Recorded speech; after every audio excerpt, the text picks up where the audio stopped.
Banyak kegiatan yang bisa dilakukan saat pandemi COVID-19. Salah satunya menanam tanaman hias. Yang masih bertahan dan tak lekang oleh waktu adalah membonsai tanaman. Bonsai merupakan seni membentuk pohon menjadi kerdil dan agar terlihat indah. Salah satunya pohon kelapa yang bisa dibentuk menjadi bonsai yang unik. Junaidi, seorang pengrajin bonsai kelapa di Palembang salah satunya, yang menerangkan ada 3 pohon kelapa gading yang umum dijadikan bonsai, yakni gading merah, gading susu, dan albino. Agar mendapat bonsai kelapa yang indah dan menarik, dibutuhkan perawatan seperti pemberian pupuk sampai penyayatan bagian tunas dilakukan rutin, namun harus dilakukan hati-hati. Selain itu, membonsai pohon kelapa butuh waktu, ketekunan, dan sabar. Tapi setelah kelapa sukses dibentuk, tak hanya menarik tapi memiliki nilai ekonomi tinggi.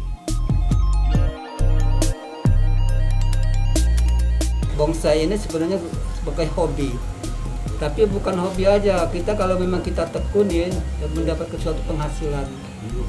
Jadi kita bagaimana supaya kita jual ya kita buat secantik mungkin gimana kelapa bonsai ini diminati penggemarnya atau yang orang yang melihatnya jadi minat.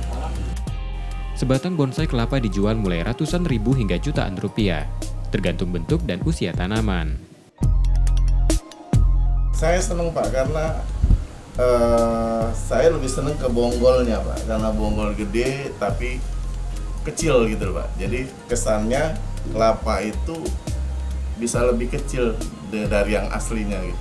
Kalau bagi orang yang tidak suka mungkin mahal Pak, tapi bagi saya mungkin kolektor kan harganya lumayan.